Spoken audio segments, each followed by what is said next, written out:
Hello everyone, कैसे हैं आप? आई होप बढ़िया होंगे। मैं भी बढ़िया हूं। तो आप लोगों का मेरे ब्लॉग, मेरे चैनल, यूट्यूब चैनल @हीराबर3030 में स्वागत है। तो दोस्तों, आज हम कर रहे हैं यात्रा खटीमा से पिथौरागढ़ की, और हम निकल चुके हैं और हमारी गाड़ी अब स्पीड पकड़ चुकी है। यानी खटीमा से आगे जो ये चकरपुर का जंगल पड़ता है हाईवे पर, उस रास्ते पर हम इस समय हैं। और देखो कितना सुंदर लग रहा है, सुबह का समय है, बहुत ही मस्त हल्की गुनगुनी धूप खिली हुई है। और हमारी गाड़ी ने अब यहाँ पर रफ्तार पकड़ दी है और अब हम पहुँच चुके हैं। ये इलाका है लगभग बनबसा से थोड़ा आगे का इलाका है और हम कुछ ही देर में पहुँचने वाले हैं टनकपुर। तो ये इलाका है यहाँ क्या कहते हैं, बनबसा कैंट के आसपास का। और यहाँ से हम आगे पहुँच चुके हैं अब टनकपुर, और यहाँ से प्रवेश हो चुका है हमारा बस्तिया वाला रूट। ये देखिए कितना सुंदर लग रहा है। और हम पहुँच गए हैं अब एक जगह है पिकनिक स्पॉट्स आएगा, क्योंकि हमारे साथ वाले पीछे हैं अभी, तो हम लोगों ने यहाँ पर उनका इंतज़ार करने के लिए थोड़ा पिकनिक मना लेते हैं, थोड़ा यहाँ का एंजॉय कर लेते हैं, इसलिए हम रुक गए। ये बेटा है, ये मोहित, और ये मैं, और हम लोग यहाँ पर एंजॉय कर रहे हैं। और माही सबको दिखा रहा है कि यहाँ पर लोग कैसे आते हैं और यहाँ पर अपना एंजॉय करते हैं।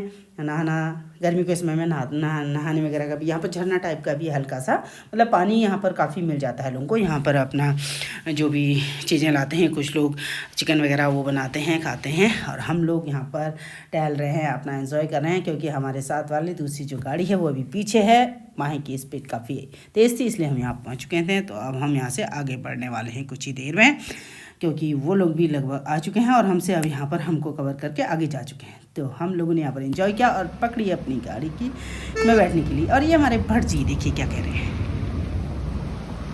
कैसा लग रहा है आपको यहाँ? ये जगह तो बहुत बढ़िया है भाई, पिकनिक स्पॉट है। इसकी और ध्यान देना चाहिए सरकार को। तो आपने भट्ट जी की बात सुनी होगी कि इस स्थान पर गवर्नमेंट ने ध्यान देना चाहिए, बहुत ही बढ़िया पिकनिक स्पॉट है। तो हम लोगों ने यहाँ पर बात सुनी और सहमति जताई उनकी बातों पर, और उसके बाद हम चल दिए आगे की ओर। और गाड़ी पर बढ़िया सा एक पहाड़ी सॉन्ग लगा हुआ है, उसको भी आप सुन सकते हैं। तो हमारी रफ्तार अब आगे बढ़ गई है और हम पहुँच गए हैं सूखी डांग का ये रेस्ट एरिया करके एक जगह है, वहाँ पर का एरिया है। ये बहुत अच्छा एरिया है। यहाँ पर एक बार यहाँ पर बाघ भी आ गया था। तो अब हम यहाँ से पहुँच चुके हैं बिल्कुल सूखी ढांग करेक्ट वहाँ पर है। यहाँ से एक रोड जाती है रीठा साहिब की ओर, दूसरी सीधी हाईवे है जो सीधे आगे चंपावत लोहाघाट होते हुए पिथौरागढ़ को निकलेगा। फिलहाल हम अभी जहाँ तक मैं जाऊँगी वहाँ तक का मैं आपको दिखाऊँगी। आज का जो पहला ब्लॉक है लोहाघाट तक का आपको मिलेगा। तो अब पहुँच चुके हैं हम, करीब लोग वहाँ पहुँचने वाले हैं चंपावत। उससे पहले की ही ये जगह है। यहाँ पर का एरिया बहुत सुंदर सा, बड़ा अच्छा लग रहा है। ये है आपका, ये चलथी से थोड़ा सा आगे ये देखिए होटल, एक मिडवे रेस्टोरेंट करके होटल बना हुआ है, बहुत ही सुंदर। उस जगह क्रॉस कर लिया है और हम आगे बढ़ चुकी। गाड़ी पीछे थी तो हमें रास्ते में एक आंवले का पेड़ मिला, तो हम लोग ने यहाँ गाड़ी रोकी और आंवले के पेड़ में चढ़ गई हमारी भाभी। देख ये वाली टहनी को तो खींचना, इसमें है एक छोटा सा ये इससे पतली वाली है, और थोड़ा इससे ऊपर वाली जो दिख रही है वो तो बहुत ऊपर है। ये चल तू भी लपक सकता है, बकवास कर। इससे ऊपर, हाँ। अरे वहाँ कहाँ है यार, हाँ हल्का सा लाना नीचे।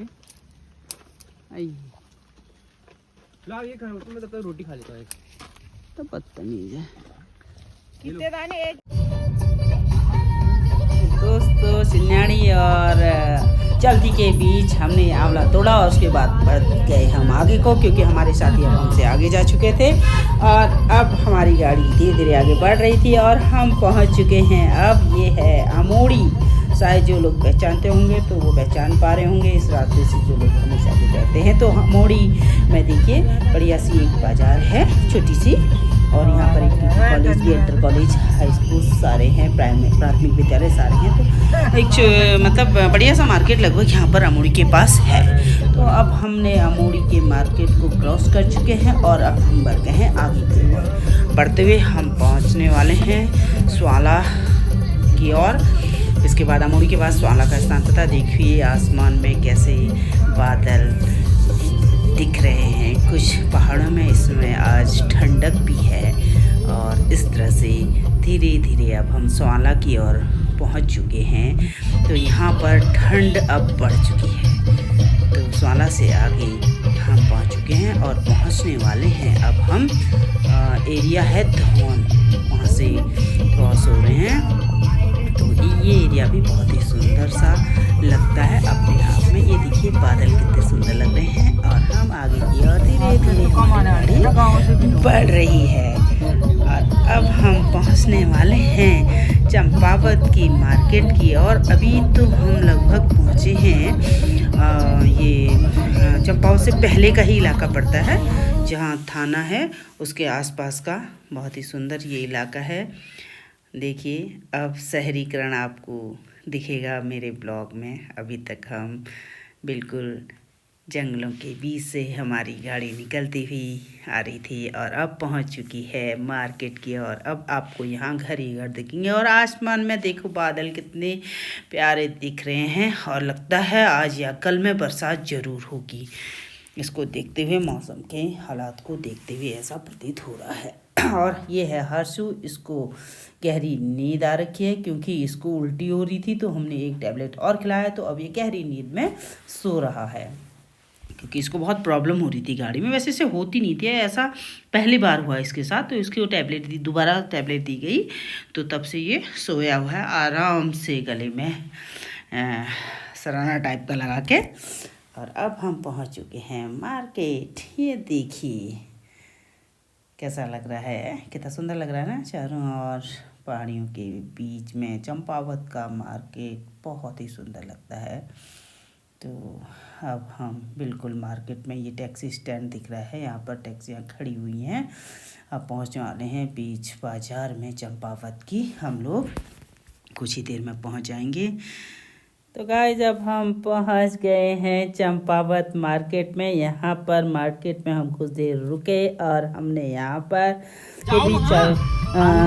बाज़ार है चंपावत का और यहाँ पर कुछ मिठाई वगैरह ख़रीद की और उसके बाद हम चल दिए लोहाघाट की ओर। लोहाघाट हम आज पहले लोहाघाट तक ही का मैं इस ब्लॉग में आपको दिखाऊंगी। वहाँ पर हम अपने भतीजे के कमरे पर जाएंगे। वो ITBP का जहाँ पर निवास बने हुए हैं वहाँ रहता है, उसमें ही जॉब करता है। तो आज हम वहाँ तक जाएंगे और वहाँ नाश्ता लंच करने के बाद आगे निकलेंगे पिथौरागढ़ की ओर। अब हम यहाँ से चंपावत से बढ़ गए हैं आगे लोहाघाट की और ये रास्ता है चंपावत से लोहाघाट के बीच का। इस रास्ते में मैंने कई सालों सफ़र किया है। जब मैं खेती खान साइड यानी कि निलौटी हाई स्कूल में जॉब करती थी तो इस रास्ते को मैंने बहुत तय किया है। तो अब हम पहुंचने वाले हैं लोहाघाट के मार्केट में और पेट्रोल पंप से आगे पहुंच गए हैं। ये बीच बाज़ार में है लोहाघाट का, जहां से एक रास्ता खेती खान की ओर जाता है और दूसरा पिथौरागढ़ की ओर या फिर उधर से बाराकोट की ओर, एक इधर को मीना बाज़ार की ओर भी जाता है। तो हम यहाँ से आगे बढ़ चुके हैं क्योंकि हमें जाना है बाराकोट वाली रोड पर। और हम पहुँच गए आरव के घर में यानी अपने भतीजे के घर में और आरव बहुत ही खुश हो गया अपनी दादी को देख के। हम लोग यहाँ पहुँच चुके हैं और अब करने वाले हैं नाश्ता। यहाँ पर लंच होगा हमारा और हमने लंच एक एक करके सभी लोगों ने लंच किया। यहाँ पर चावल और भटकी चुड़कानी खाई और साथ ही मड़वे की रोटी और भांग की चटनी। सभी लोगों ने खूब इंजॉय किया और खूब इंजॉय कर सभी लोगों ने यहाँ पर लंच किया और खूब इंजॉय किया। तो आज के ब्लॉग में मेरा खटीमा से लोहाघाट तक का जो सफ़र था उसे मैंने आपको दिखाया। आई होप आपको पसंद आया होगा। यदि आपको मेरे ब्लॉग मैं जो भी मैं दिखाती हूँ वो चीज़ें पसंद आती हैं और इसी तरह आगे भी देखना चाहते हैं तो मेरे चैनल को लाइक शेयर और सब्सक्राइब ज़रूर कीजिएगा। तो दोस्तों आज के लिए बस इतना ही काफ़ी। मिलते हैं किसी नए ब्लॉग में नई चीज़ों के साथ। तब तक के लिए bye bye, love you all.